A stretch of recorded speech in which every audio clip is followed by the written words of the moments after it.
جہنم کے نگہبان کا ہدیہ، اس کو تو بھائی بہت ہی ضروری دینا کہ بھائی ہمارے لیے دروازہ بند رکھنا، ہم ادھر نہیں آنا چاہتے۔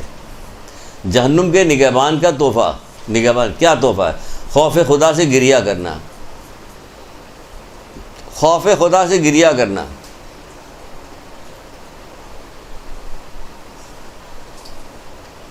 خوف خدا سے رونے والے کی آنکھوں پر آگ حرام ہے۔ چلیے یہ تو یہیں بند ہو گیا دروازہ، آگے آگی حرام، تو کھولتے رہو دروازہ، کھولو تو ہمارے پاس تو آگ حرام ہو گئی۔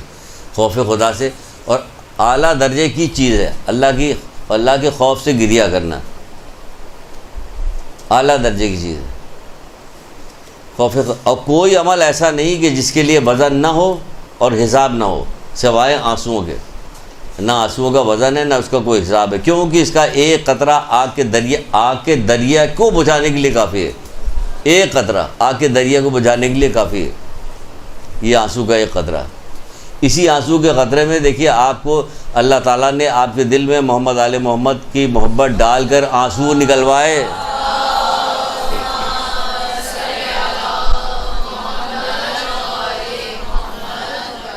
مکمل خوف خدا میں تو نہیں ہے، لیکن عشق خوف اللہ تعالیٰ کے محبوب بندوں کے عشق میں تو نکل رہا ہے۔ یہ خوف خدا سے رونا گریہ جو ہے اتنی بلند ترین چیز ہے، اللہ کے عشق میں گریہ کرنا۔ چھوٹی چھوٹی دنیا کی چیزوں پہ تو گریہ ہوتا نا کہ یہ میرے آنسو اتنی قیمتی ہے کہ یہ دنیا کے لیے ہوگا، نہیں، یہ اللہ کے لیے، اللہ کے رسول کے لیے، محمد آل محمد کے لیے، کربلا والوں کے لیے کیا آنسو بچا کے رکھنا میں، آنسو معمولی چیز نہیں ہے ہماری۔ پھر کیا؟ چھپ کے صدقہ دینا، دوسری چیز جہنم کے نگہبان کے لیے ہدیہ۔ دوسری چیز چھپ کے صدقہ دینے سے مراد یعنی جب کسی کی مدد کیجیے خفیہ طور پہ کیجیے، ظاہر مت کیجیے، کسی صدقے کو ظاہر مت کیجیے۔ چوتھے امام زین العابدین علیہ السلام،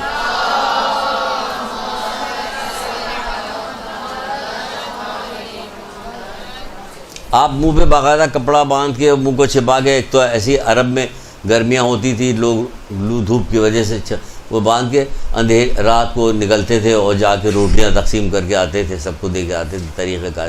جبکہ آپ کے بعض رشتہ دار آپ کو تانا بھی دیتے تھے، کیونکہ وہ پہچانتے ہی نہیں تھے کہ کس نے دیا ہے، تو تانا دیتے کہ فلاں فلاں شخص ہے، پتہ نہیں کون شخص ہے، اللہ کا بزرگ بندہ، وہ ہمیں کھانا دے جاتا ہے، ایک آپ ہے تو ہمیں پوچھتے بھی نہیں، وہ کچھ کہتے بھی نہیں تھے، کہ پلٹ کے کہتے کہ میں ہی تو تھا، نہیں، چھپ کے صدقہ دیتے، خفیہ طور پہ چھپ کے صدقہ، کیونکہ کہا جاتا پوشیدہ دیا جانے والا صدقہ کیا کہتا ہے؟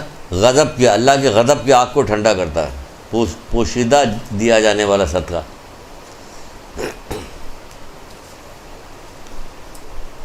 ٹھنڈا کر دیتا۔ اللہ کے رسول فرماتے 4 چیزیں جنت کی طرف بلاتی ہیں، 4 چیزیں جنت کی طرف بلاتی ہیں۔ کیا 4 چیزیں جنت کی طرف بلا رہی؟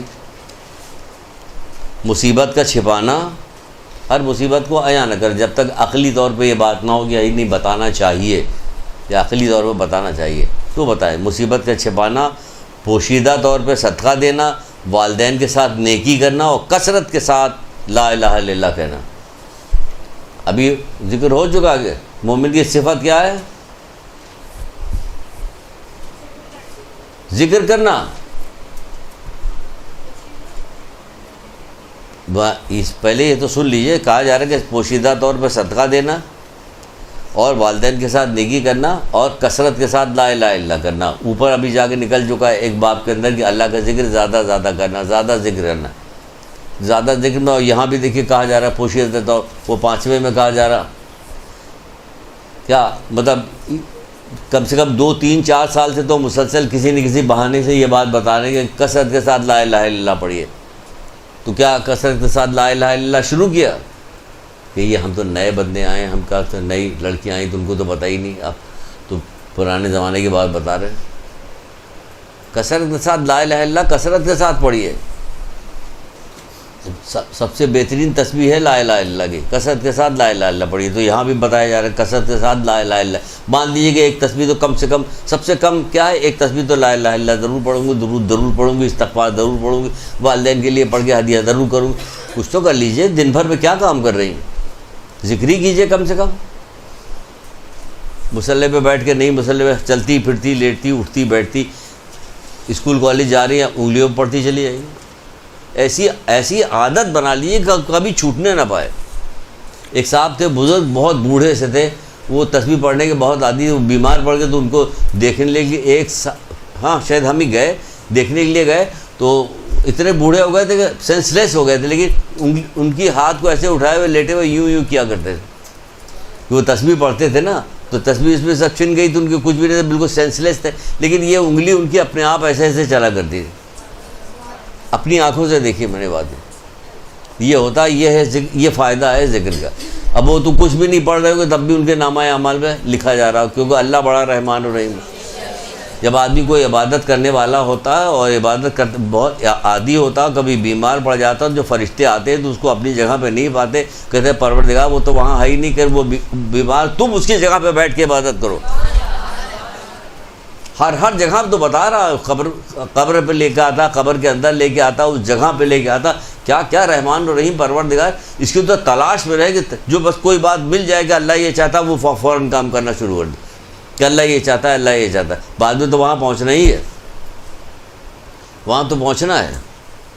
یہ ٹائم ملا تو وہاں سے پہنچنے کی بڑی اچھی حدیث سنائیں گے آپ کو، مزہ آ جائے گا وہاں پہ پہنچ جائے. تو یہ ہو گیا. کیا ہو گیا؟ تیسرا کیا ہے؟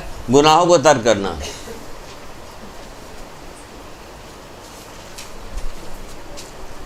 ہاں ہم لوگ گناہ ہی نہیں کرتے، بہت معصوم لوگ ہیں نا، ہم لوگ کوئی گناہ نہیں کرتے.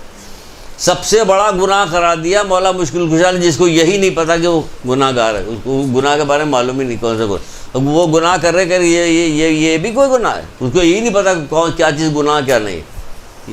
سب سے بڑا جاہل اور گناہ گار یہی آدمی ہو گیا کہ اس کو پتہ ہی نہیں. گناہوں کو ترک کرنا، کیونکہ گناہوں کو ترک نہیں کیجیے تو ایک ہی حدیث سن لیجیے بس جلدی میں. اللہ کا ترک کرنا ہے گناہ کو ترک کیے بغیر چارہ نہیں ہے. کیونکہ آپ نے دیکھ لیا کہ مومن متقی ہوتا ہے، اور تقویٰ کیا ہے؟ تقویٰ یہی کہ جس کام کا حکم دیا وہ انجام دے، جس سے منع کیا اس سے رک جائے. یہ تقویٰ آسان سی بات. یہ ائمہ تارین بھی یہی اپنی محبت کا تقاضا کرے، جس کام کا ہم نے حکم دیا اسے انجام دے، جس کام سے منع کیا اس سے رک جائے، یہ نہ کرے. یہی کام 8ویں امام رضا علیہ السلام بھی کرتے ہیں.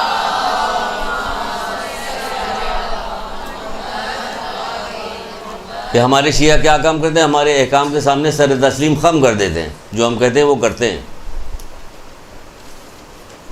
آپ تو بڑی اوپر کی چیز نکل گئی، لیکن کیا ایک چھٹے امام کے ایک صحابی کیا کرتے ہیں؟ مولا اگر آپ ایک انار کے 2 ٹکڑے کر دیں، آدھے کو حلال آدھے کو حرام کر دیں، میں بغیر چوں چرا تسلیم کر لوں گا.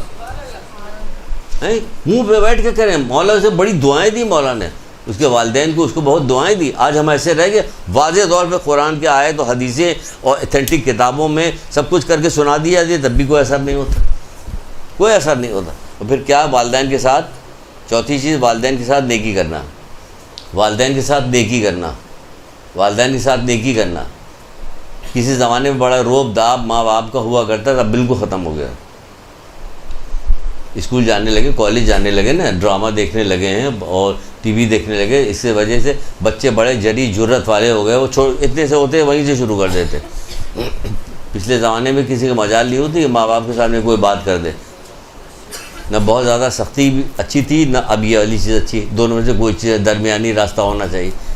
درمیانی راستہ بھی نہیں ہے.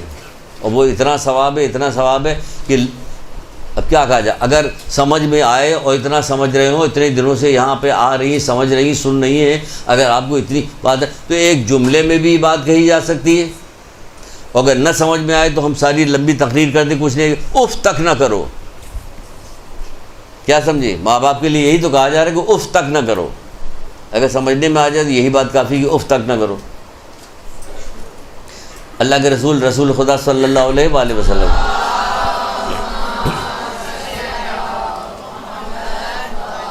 آپ فرماتے ہیں اس ذات کی قسم کی جس کے قبض قدرت میں میری جان ہے، اس ذات کی قسم کی جس کے قبض قدرت میں میری جان ہے، والدین کے ساتھ گزارا ہوا ایک دن اور رات، والدین کے ساتھ گزارا ہوا ایک دن اور رات تمہارے لیے 1 سال کے جہاد سے افضل ہے. 1 سال کے جہاد سے افضل ہے. 1 سال کے جہاد سے افضل ہے. 10 روپیہ تنخواہ، مثال 10 روپیہ ایسی مثال کے طور پہ کہتے، تھوڑی سی ذرا سی تنخواہ 25-50